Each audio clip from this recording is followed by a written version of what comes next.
In the Rose Garden by Lioba Brückner. Version 3 Special Treatment. For this painting, we start off with lemon pearls that we have sprinkled on the yellow flowers in the picture. So that would be on the top right corner. And then for version 2, we also have chili pearls that we have sprinkled on the red roses, the red flowers. That would be in the top left corner as well as in the bottom right around her chin. And then for version 3, we have 3 different kinds of beads added.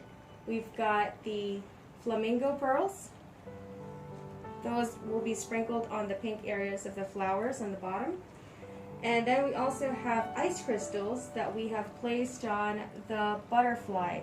So that would be on the blue areas of the butterfly.